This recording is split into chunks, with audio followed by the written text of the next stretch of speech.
អ្នកកើតក្នុងឆ្នាំទាំង3នេះគឺជាមនុស្សដែលមានមហិច្ឆតាធំមិនថាលំបាកប៉ុណ្ណាក៏ជំនះឲ្យទាល់តែបានដែរព្រោះតែជាមនុស្សដែលមានមហិច្ឆតាដូច្នេះហើយជីវិតរបស់មនុស្សទាំងនេះរមែងទទួលបានជោគជ័យធំនៅក្នុងជីវិតមិនថាជួបបញ្ហាការលំបាកយ៉ាងណានោះឡើយក៏ពួកគេនៅតែអាចជំនះបានគ្រប់យ៉ាងព្រោះតែគេមានបំណងធំនិងអាចសម្រេចបានគ្រប់កិច្ចការងារទាំងអស់មួយឆ្នាំរងបុគ្គលឆ្នាំនាគតែងមានមហិច្ឆតាប្រមូលផ្ដុំជាកម្លាំងយើងមានពេលត្រឹមតែ24ម៉ោងក្នុងមួយថ្ងៃលុះត្រាតែយើងទាញយកប្រយោជន៍ពីពេលវេលារបស់មនុស្សច្រើនប្រសិទ្ធភាពការងាររបស់យើងនឹងកើនឡើងអ្នកឆ្នាំនាគគឺជាមនុស្សដែលមានរាសីខ្ពស់ដូច្នេះហើយទោះបីជាខ្លួនជាបុគ្គលិកក៏ដោយក៏តែងតែស្រមៃថាថ្ងៃណាមួយមានក្រុមហ៊ុនផ្ទាល់ខ្លួនអាចប្រែក្លាយកម្លាំងរួមទៅជាសមត្ថភាពដ៏សម្បូរបែបដែលពួកគេអាចទាញយកប្រយោជន៍មិនចេះចប់អ្នកកើតឆ្នាំរោងជាមនុស្សដែលពូកែគិតហើយធ្វើសកម្មភាពចេញមកស្ដែងពេលគេធ្វើការបានប្រាក់ខែគេចេះប្រើប្រាក់សន្សំធ្វើចំនួនជាមួយមនុស្សដទៃ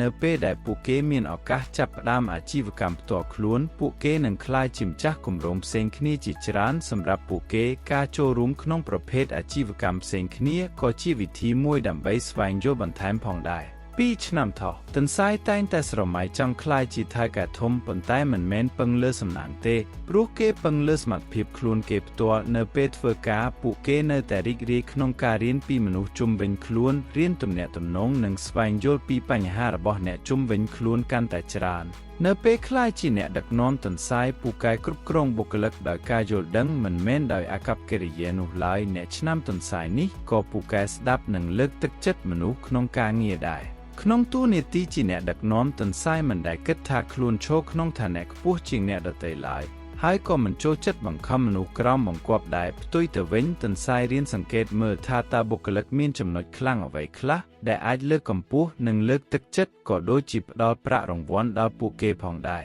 ទន្សាយក៏មិនដែលចង់ប្រកួតប្រជែងជាមួយអ្នកណាដែរដូច្នេះហើយអ្នកឆ្នាំនេះត្រូវបានមនុស្សជាច្រើនស្រឡាញ់ពួកគេចងចាំឈ្មោះនិងចំណូលចិត្តរបស់បុគ្គលិករបស់ពួកគេធ្វើឲ្យពួកគេសប្បាយចិត្តភ្ញាក់ផ្អើលនិងចាប់អារម្មណ៍ក្នុងការធ្វើការងារក្រោមពួកគេ3ឆ្នាំមម៉ែអ្នកឆ្នាំមម៉ែតែងតែសុបិនចង់ធ្វើជាម្ចាស់មុខចំនួនធំក្នុងនាមជាបុគ្គលិកយើងត្រូវតែធ្វើតាមច្បាប់ដែលបានកំណត់ដោយថ្នាក់លើរបស់យើងដោយសារគាត់ចង់សម្រេចចិត្តដោយសេរីលើការងាររបស់ខ្លួនដោយមិនចាំបាច់ស្ដាប់បង្គាប់អ្នកណាឡើយនាងតែងតែចង់មានមុខរបរជារបស់ខ្លួនព្រោះពេលចូលចិត្តអារម្មណ៍ដែលអាចធ្វើអ្វីតាមឆន្ទៈរបស់ខ្លួនដោយមិនចាំបាច់ពិគ្រោះជាមួយថ្នាក់លើមានមនុស្សមិនច្រើនទេដែលមានមហិច្ឆតានិងតាំងចិត្តធ្វើជាម្ចាស់ដោយបុគ្គលនេះពួកគេក៏ទៅធ្វើការដើម្បីរៀនបើកហាងនិងបើកក្រុមហ៊ុនផ្ទាល់ខ្លួនគេចង់បើកប្រាក់ខែអ្នកផ្សេងមិនចាំប្រាក់ខែអ្នកដទៃទេពេលខ្លះជាថៅកែធំអ្នកឆ្នាំពោពេលពូកែខាងដឹកនាំផ្ដល់រង្វាន់សមរម្យនិងដាក់ទណ្ឌកម្ម